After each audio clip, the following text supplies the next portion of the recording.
What is going on, everybody? Welcome back to Make Stuff Better. Today we are making two things better at the same time. Check this out. Excuse the mess on the bench. We have the WL Toys Transit, not WL, HBX Transit. It says it right there. It's been out in the mud playing dirt. We're gonna get that cleaned up.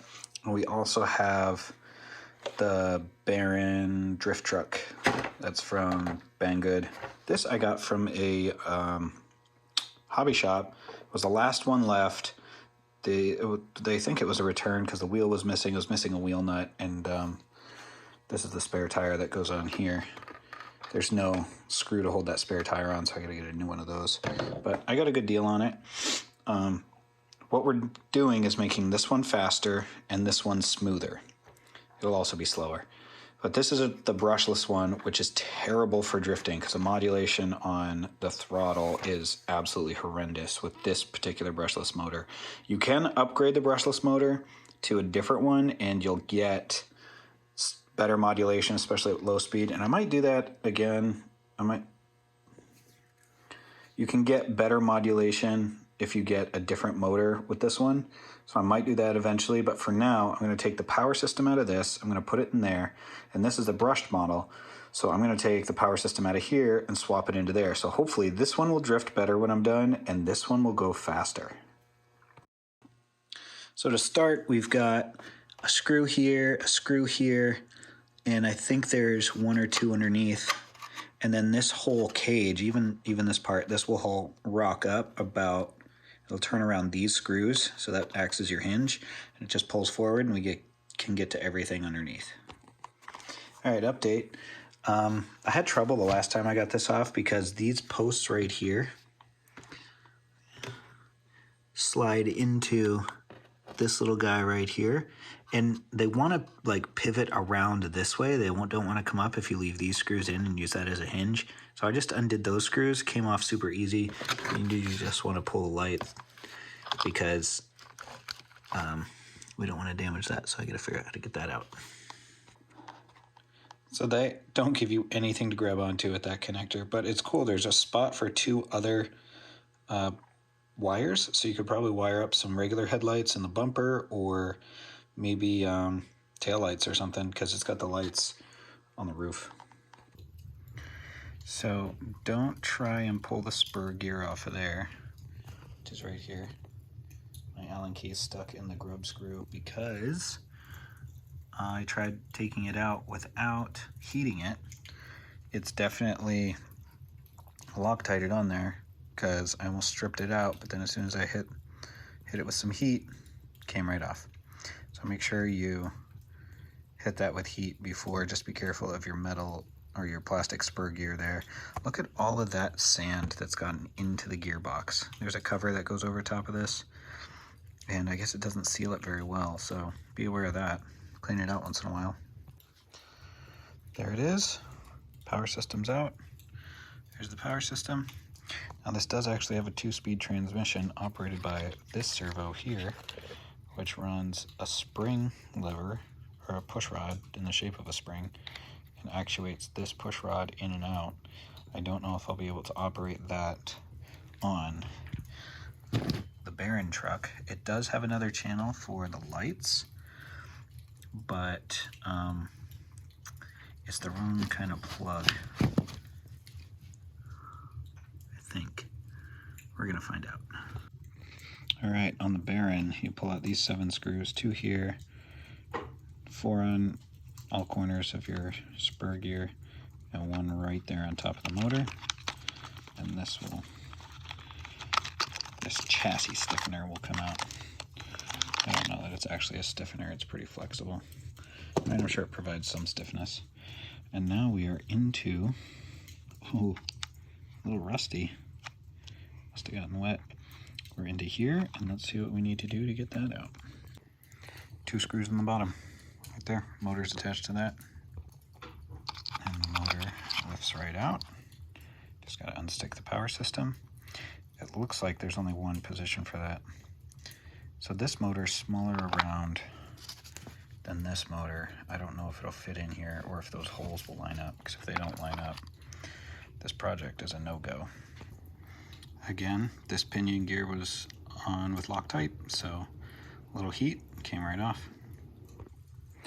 Really good news, guys. This fits just barely. It's almost like it was made for a motor exactly this size, and they stuck the smaller one in it. Now the trouble is, where am I going to stick the ESC? Because I originally had it, well, the old ESC sat here going across, but it's just a tiny bit shorter, and there's a part of the chassis that sticks up here for stiffness, so I don't want to cut into that and reduce the stiffness of my chassis. But the battery tray, the top holder goes into those screws there. If I put it in this way, it won't fit, and it doesn't fit in that way. So I could leave off this post, but then I don't know what I'm going to run for a battery. We're going to try and figure this out. Alright, so testing. Steering works. I did have to reverse the steering, which there is a switch for that. That's really nice. But the throttle is backwards. So, this is the front of the car. Steering works. When I pull the trigger, goes backwards. Push the trigger, goes forwards. So, probably just going to unsolder these leads and swap them. This truck has a slot here to set the gear mesh, so you can put a smaller pinion on it if you wanted, or smaller spur gear, I guess.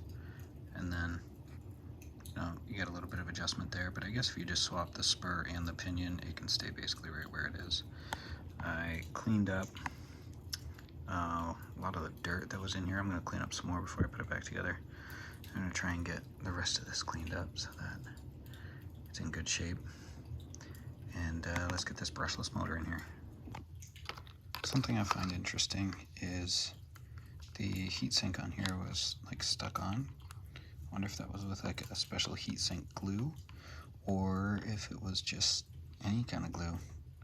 But pried it off without damaging the heatsink, because the heatsink pointed right down towards the plate, and it didn't leave enough room for the motor to move away, because it kind of rocks downward from the pinion, the spur.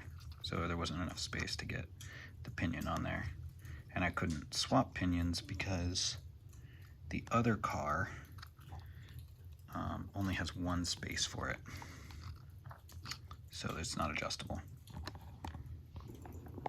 Okay, now I thought the gear mesh was tight because I just drove it and it seemed like it just didn't move very well.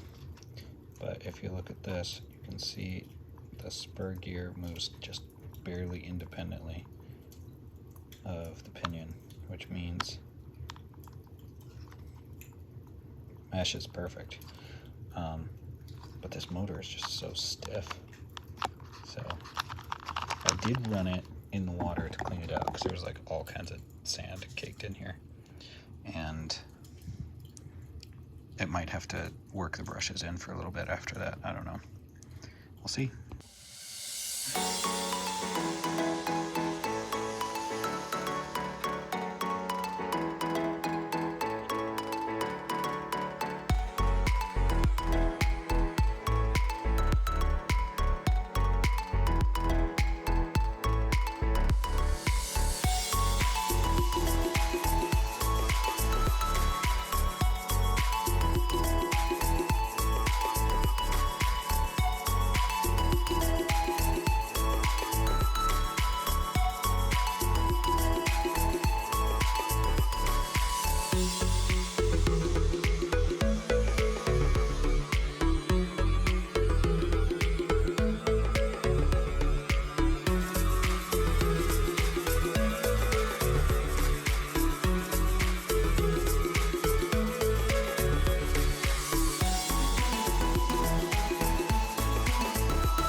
Well, I have now killed the battery on it. This was just a test to see how much better it performs brushed. And yeah, if you're gonna buy this new and you wanna drift with it, go with the brushed one. If you just wanna go fast, go brushless, because it is quick. It's one of the quickest RCs I have. It might even be faster than my brushed Slash. Like, yeah, this thing brushless. I left this in the back window of my car last summer and it melted, well, heated, and then this deformed and running into things cracked it. So I'll eventually get a new body for that. Lights and everything still work, so that's cool. But what a fun little truck. I really, really like it. Suspension doesn't really do much because the springs are so stiff, but that's kind of how you want your drift truck anyway. So that's the Baron. Now I'm gonna show you the Transit and we're gonna see how that does. I really wish I had before footage of that because it is quite a bit quicker. I now have the brushless motor, you can see it right in there, swapped into this rig. I've driven it a little bit, but I'm having an issue with the servo. I actually had to replace it because the other one was broken. Something was wrong with it, it wouldn't work. Took a lot of searching to find the right one that fits this guy. I can put a link to that in the description below. And let me just show you this real quick. Got the radio on, it's looking for the receiver, and turn that on. That's where it thinks center is. If I turn it,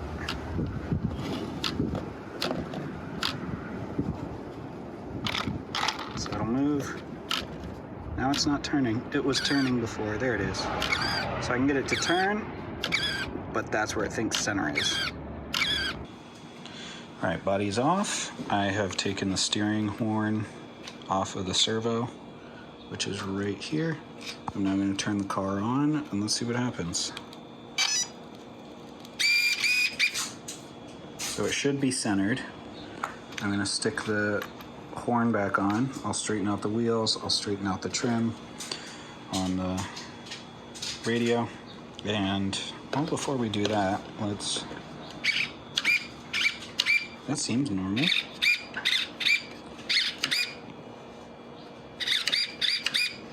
Okay. Yeah, let's straighten that out and get it on.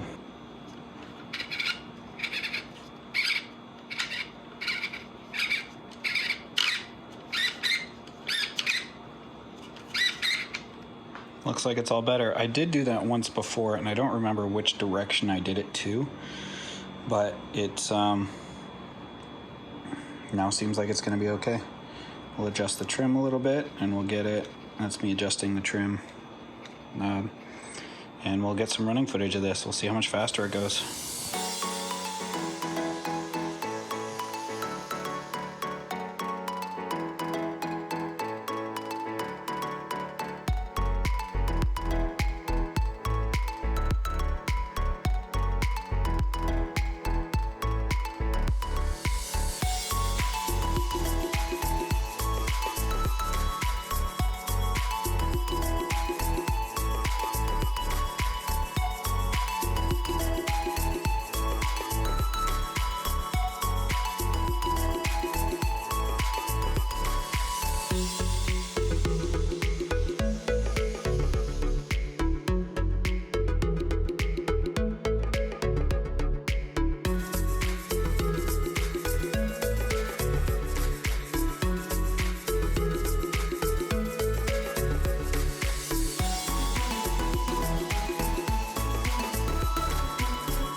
Well, since we don't have any before footage, it's really hard to compare, but I can tell you guys, from what I've seen, it's definitely faster with this brushless system.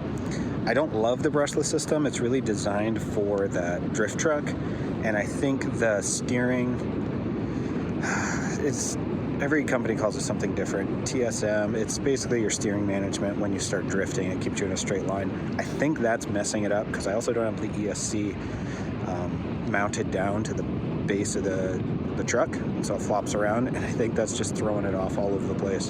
When I turn it completely off, it seems to do better, but it's still not great. So I'm going to mount it level and flatten the truck and see if that does any better. But I think that's the issue I'm having with the steering servo, and I should fix it. But definitely faster. Check out this sunset. This is the Baja California coast of Mexico, right on the Baja Peninsula. That's the sunset. Isn't that beautiful? So yeah, that's it. And the drift truck definitely drifts better, a ton better with the brushless system. So this system will eventually end up back in the drift truck, and I'm going to get a different motor to smooth out the cogging, and maybe that'll fix it. But I love how fast that is. It's one of my fastest cars, which is crazy because I've got some pretty quick ones. Thanks for watching, and in case you want to swap out some electronics, that's the result, and it's just a fun video. I don't expect anybody to actually learn much from it except to enjoy it. See you later.